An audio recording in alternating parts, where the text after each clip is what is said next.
Hello there, my name is James Luke Pyle. In this video, I'm going to talk about my own personal journey with caffeine consumption, how it ruined my life in many ways, how I'm currently trying to wean myself off of it, and how I believe that, although it may prove to be beneficial for certain people at certain times, I ultimately believe that it is not good for the human body overall. Once upon a time, I used to be employed as a cashier at a local gas station. I was only 22 years old at the time, and this was about 3 years ago. When I was working as a cashier at this local gas station, I got really into consuming caffeine because I would quit work at 10 p.m. at night, and because of this, I would use caffeine to keep me awake until that time in the evening. I got really into consuming energy drinks. At first, it started with 160 milligram Yerba mate energy drinks by the brand Yachak. Then later on, it progressed to consuming zero-calorie Rockstars, which had as much as 300 milligrams of caffeine per individual can. I started the job back in June of 2022, and it was only about a month or two into the job that my caffeine consumption had started to become a very serious problem for me. The caffeine which I would consume during the day would end up keeping me up well past midnight on a regular basis. And the worst part of it is, I ended up becoming accustomed to this routine regularly. I would end up having to do my workouts late at night, where I would be going on jogs out late past midnight since I was unable to fall asleep due to the caffeine, and at the same time, I was also unable to wake up early enough to get my workouts in before going to work that day. I would often wake up at 10 a.m. and sometimes even as late as 1 p.m. in the afternoon every single day. The caffeine totally messed up my entire schedule, and even though I'd quit at 10 p.m., I would still stay awake much later afterwards. Basically, caffeine ended up messing up my entire life, and not only did it mess up my entire routine completely, but it also ended up giving me terrible mental health issues because I ended up becoming extremely addicted to the drug. I started experiencing extreme levels of depression, anxiety, hopelessness, hatred towards society, low self-esteem, and many other things which were terrible to deal with. When I started to realize that I was spending too much money on energy drinks, I started to bring my own homemade yerba mate to the workplace and also brewing my own coffee at the workplace in order to properly save money. While this saved me money in the short term and was in fact helpful in that respect, in the long run it actually was worse for me for my caffeine consumption because since I was able to afford so much more of it, I ended up consuming even more than I was before. Over time, I had started to slowly realize that this caffeine habit had become a very serious problem in my life. Yet, it was funny how I myself did not really notice it too much at first, simply because I was too obsessed with the feeling that caffeine gave me. However, over time, I had friends that started pointing out to me what was really going on because they were able to view me from the outside, and because of this, I started to realize the situation that I was really in. Over time, realizing how much of a problem caffeine consumption had become a problem for me, I slowly tried to quit and wean myself off of it, but however in the beginning, I failed and I wasn't able to do so. In the beginning, I tried switching to green tea in order to help myself slowly wean off of caffeine. However, it didn't really work because I would end up just consuming a whole bunch more green tea in order to just stay awake during the day. And eventually I ended up reverting back to yerba mate and to coffee once again. On top of all that, I also had a habit of consuming cacao and dark chocolate every single day. And although cacao and dark chocolate do have many reported health benefits, the caffeine from cacao and dark chocolate would still end up having the same effects and keeping me awake as well. And caffeine wouldn't just cause me problems with staying awake at night. It would also contribute to many other problems and issues as well. Because of the caffeine, I would end up eating late into the nighttime. The caffeine would keep me awake and not allow me to fall asleep. And because I wasn't able to fall asleep, I would end up being hungry. And because I was hungry, I would end up binge eating late into the nighttime. At that time, I was also very interested in various different herbal medicines which I like to use frequently. Ashwagandha, gotu kola, valerian root, and chamomile, just to name a few. These herbs, all of which I personally like to use on a regular basis, and all of these herbs are useful and can be used to assist getting better quality sleep. However, what ended up happening with these herbs was that due to my overuse and abuse of caffeine, I started to overuse and abuse certain herbs as well, particularly ashwagandha due to its sedating effects upon my body. Now, caffeine can indeed be very damaging to your body if overused, but what most people are less aware of is how certain herbs, such as ashwagandha in particular, can also be extremely damaging to your liver and kidneys if they are overused as well. What ended up happening when I started to use ashwagandha in an abundance, among many other herbs, was I slowly started to feel an aching pain in the liver, especially when I would consume ashwagandha, because I would be consuming ashwagandha in much higher doses than was actually healthy for me. It is quite ironic, really, because the truth is that the overuse of caffeine led to very significant health problems, which then led to the overuse of herbs and improper eating as well, which then caused even more significant health problems. And I personally think that is one particular life lesson which all of you watching should know and understand, that one particular bad habit or addiction would lead and compound into progressively worse habits and addictions. It is a subtle yet important facet of life that I think that each and every one of us should be aware of. If you let one bad habit slip by, it will end up compounding, and then even progressively worse bad habits will come along and make the situation even worse than before. Now, moving on, come along 2023, and I finally decided to quit my job at the gas station which I was working at. By this time in my life, I am very much sick and tired with how many problems caffeine is causing me in my own personal life. So what I do is I decide to quit coffee and non-organic energy drinks with synthetic caffeine entirely. This was indeed a move in the right direction. And at the time, looking back now, I am very glad I made the decision to cut out coffee and synthetic caffeine entirely.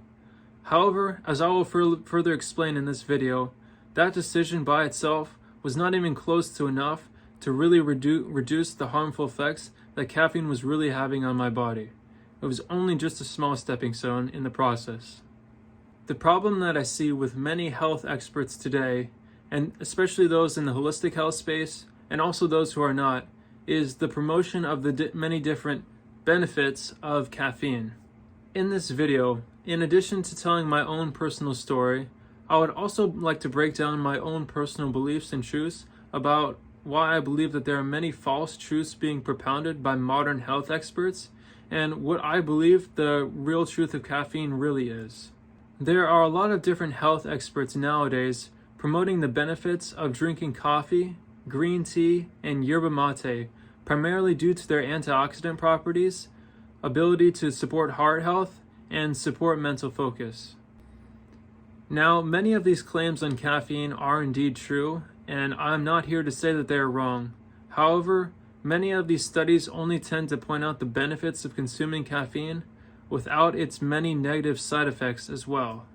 One specific thing that I want to help people become aware of is that antioxidants are found in many different foods and that it is not incredibly difficult to get them in your diet. All different kinds of berries, especially blueberries, blackberries, and goji berries, are all naturally completely loaded with many different kinds of antioxidants. Other herbs which have naturally containing antioxidant compounds are oregano, which is high in phenolic acids and flavonoids, turmeric, which contains curcumin, a powerful antioxidant that helps to support the reduction of inflammation and overall health and well-being. Rosemary, which is rich in rosmarinic acid and caffeic acid, which helps to combat oxidative stress. Thyme, which is packed with thymol and other antioxidants which help protect against free radicals. Ginger, which contains gingerol, a potent antioxidant that supports digestion and supports immune system function as well. Those are just a few of the hundreds of different herbs found entirely organically within nature, which have many different antioxidant properties. Now, as for herbs found organically within nature, which are beneficial to heart health, hawthornberry is an herb which contains flavonoids and procyanidins, which help to improve circulation, strengthen heart muscles, and lower blood pressure. Arjuna, also known as Terminalia arjuna, is an Ayurvedic herb which helps to naturally strengthen the heart muscles, reduce blood pressure, and lower bad cholesterol. Cinnamon, an herb which contains cinnamaldehyde, a compound that improves blood circulation and regulates blood sugar levels, thus benefiting heart health. Hibiscus, which reduces high blood pressure and cholesterol levels due to its high anthocyanin and polyphenol count. As you can see, there are so many different types of natural herbs found within nature that contain all of the beneficial compounds that organic caffeine beverages and other caffeine products also contain. So, although there may be some purported health benefits to organic and natural caffeinated substances, it is not at all necessary that caffeine be consumed on a regular basis to support a healthy lifestyle and to promote longevity. Now, I do want to say, some very small amounts of caffeine every single day, for example 1 to 2 cups of green tea, is not really much of a big issue. However, I personally believe that consuming any more than that is not truly healthy for anyone and should in general be avoided. However, unfortunately, we live in a world that worships coffee and high caffeine energy drinks, which often contain artificial flavors and other negative synthetic compounds which are very harmful for the body. Any of the small benefits which could have been achieved through very small amounts of green tea are forgotten by the majority of society. I personally believe that the best way of life is to ultimately be completely free of dependency upon any kind of stimulant whatsoever. I think back to my earlier childhood and even my teenage years when I was not dependent upon caffeine, and to be honest, my life was a lot much better than it is now. Now, there are many different stresses and responsibilities that come along with growing up and becoming an adult that make life much harder as you grow older. But I do personally think that much of the modern stress that comes along with becoming an adult and growing older is also due to our increasing intake of stimulants, such as caffeine, as well as alcohol and tobacco as well, which are also very terrible for bodily health and vitality. What ancient traditional practices of natural healing teach us is that in order to maintain our health, wellness, and vitality, we are supposed to maintain eternal youth. That is, what we had in our early childhood. That is essentially the goal of human life, to maintain our health, wellness, and our vitality. One particular trend I've personally noticed within the modern world of holistic health and wellness is similar to the 1940s and 1950s trend of promoting cigarettes and tobacco products as good for human health. This is almost exactly identical to what I believe is currently happening with the modern teachings around caffeinated substances. Caffeinated substances are being majorly promoted for their abundance of health benefits, when in reality they oftentimes give people terrible health issues such as anxiety, insomnia, restlessness, inability to focus, and fatigue. All of which also contribute to even worse health issues such as depression and even suicidal tendencies. I'm speaking about this myself because I myself am a person who has suffered a lot over the past several years due to these negative effects of caffeine. Caffeine alone has given me terrible anxiety, along with an inability to sleep properly, restlessness, and an inability to focus, as well as developing depression and even as far as having suicidal thought patterns.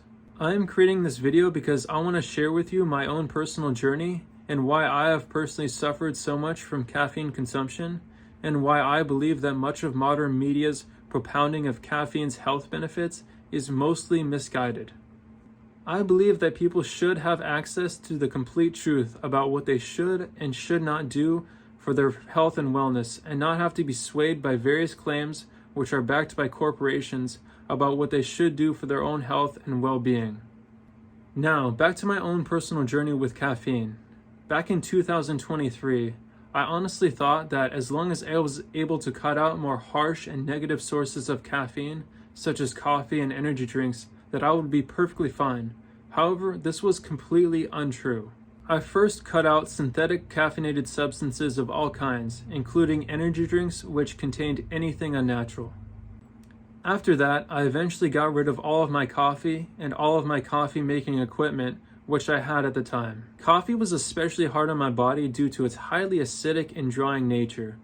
Therefore, I ended up deciding to get rid of it entirely due to its harsh effects on my body. The fundamental problem with believing that by cutting out all unnatural and harsh sources of caffeine that I would be perfectly fine and healthy is that, fundamentally, caffeine is exactly the same in molecular structure. The only real difference between different sources of caffeine is the natural compounds which can potentially benefit the human body to some degree. Consuming 100 milligrams of caffeine from a small cup of coffee versus consuming 100 milligrams of caffeine from a cup of yerba mate is exactly the same in terms of that caffeine's effect upon the human body. The only real difference is that there are more beneficial compounds found within yerba mate than there are in coffee. Besides that, both can be equally quite damaging for the body, especially in larger doses. That is what I did not realize at that particular time in 2023, was that although I was cutting out particularly bad sources of caffeine, I was still consuming a very large amount of caffeine from more natural and organic sources, which still gave me an abundance of health issues, including anxiety, restlessness, and insomnia. That being said, I switched to more natural sources of caffeine, and my habit of consuming caffeine on a regular basis continued for the rest of that entire year. During this time of my life, in the beginning of May 2023, all the way through the end of the year and into 2024, I got a job working part-time at a local health food store. When I was working minimum wage for this local health food store, I would routinely buy organic energy drinks and drink them right before the beginning of my shift for that day. The reality of doing this was I would have an energy drink containing 165 milligrams of caffeine right before a 9-hour shift. When I was finally off my shift, I would come home too exhausted to do very much. However, I was still too caffeinated to be able to sleep properly, so I was too exhausted to go for a jog to burn calories and work off the caffeine. Yet I was still too caffeinated to be able to sleep properly and go to bed early enough to wake up early enough the next day to be able to work out and exercise properly. What would end up happening was a completely repetitive cycle of consuming a ton of caffeine from at least one energy drink at the beginning of the day, and then having that same caffeine keep me up late into the night. Sometimes, however, I would still end up going for a jog even though it was late out.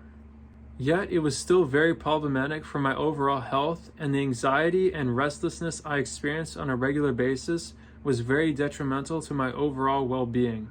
This indeed continued to the end of that year, with me regularly experiencing very late nights, unable to fall asleep properly, and suffering internally about how caffeine was totally ruining my personal life.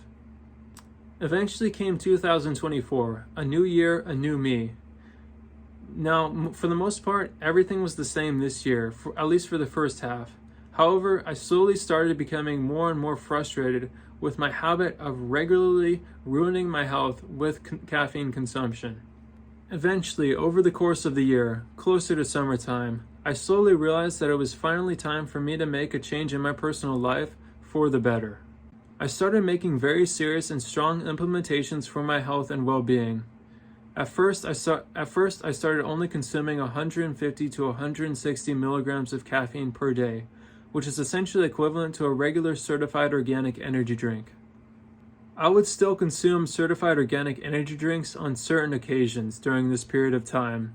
However, the difference with this period of time and the period of time back in 2023 was that back in 2023, I was consuming hundreds of milligrams of caffeine per day, plus an energy drink on top of all that, which easily equated to 250 to 400 milligrams of caffeine per day, which totally robbed me of all of my health and vitality. During this period, it was very difficult for me to consume only as little as 150 milligrams of caffeine per day. When I transitioned into this period of only consuming this amount of caffeine per day as a daily limit, I would often be very tired and exhausted throughout the entire day, because my body was completely unused to and unfamiliar with such a low amount of daily caffeine consumption. I had to take regular naps throughout the entire day, at least for that period of time, because my body was so unused to such a low caffeine consumption. I would end up feeling lethargic throughout the entire day. However, to my surprise, as I stayed consistent with only consuming 150 milligrams of caffeine per day, over time I slowly started to develop a tolerance to such a low amount of caffeine, and over time even 150 milligrams per day eventually became too much for me to consume. During this period of time, I would also occasionally break from the rule and end up consuming an extra amount of caffeine on top of the 150 milligrams per day rule. Due to this breaking of the rule, I would end up feeling jitters and restlessness throughout the entire day and end up completely regretting what I had done, as I had gone over my rule of 150 milligrams a day. Over time, I started making very significant progress in cutting back on my daily caffeine consumption, and eventually I started bringing it as low as 50 to 100 milligrams per day of caffeine consumption. Over time, I started making very significant progress in cutting back on my daily caffeine consumption, even in cutting it as low as 50 to 100 milligrams of caffeine per day as my daily rule. And over time, after repeated failures, I eventually have been able to stick to this rule every single day without failing. Of course, at times there were some exceptions, but for the most part, for the past 6 months of my life, I've been able to stick to the rule of consuming only 50 to 100 milligrams of caffeine per day. Now, over the course of time, my body has been able to adjust to this new routine, and I want to say that lowering my daily caffeine intake every single day has had a huge and tremendous impact on my life, and I feel a lot better now because of it. Now I am much more happy, vibrant, alive, and grateful for life than I have been for the past several years. I am much more calm and in control of my senses due to this change in caffeine consumption that I've implemented into my personal life. That is fundamentally the reason I decided to make this whole entire video, is that because of my reduction of caffeine, I'm a much happier person now, and my life is much better due to my ability to be able to reduce caffeine consumption on a daily basis. My personal hope is that by watching this video, I hope to inspire you to make a personal positive change within your own life to reduce caffeine consumption if it is indeed a problem for you, and because of this change to live a much more happy and vibrant life because of it. As of right now, I have not been able to quit caffeine entirely. It is still quite a challenge for me to do so. As of right now, I consume about 60 to 80 milligrams of caffeine per day. And whenever I consume less than this, I become incredibly drowsy and I'm unable to focus and be productive by any means. So that right now, that's the lowest amount that I can personally consume. What I have decided over a period of personal contemplation is that the process of me being able to fully quit caffeine for good will likely be a process of several years. It will not happen overnight. If I tried to quit caffeine cold turkey, I would be miserable and unproductive for at least a month. That is why I've decided that it's much easier and smarter for me to extend my period of quitting caffeine over a long period of time, so that way I'm able to wean myself off of it much easier without as much toil. Quitting a drug which my body has been dependent upon for the last several years of my life is quite a long process. Yet I know that it is entirely possible because many other people have done it. And I know for myself that when I was younger, I was not dependent upon caffeine. So I just wanted to thank you for watching to the end of this video. Please like, comment, and subscribe, and keep following my journey as I continue the process of quitting caffeine throughout the next several years of my life.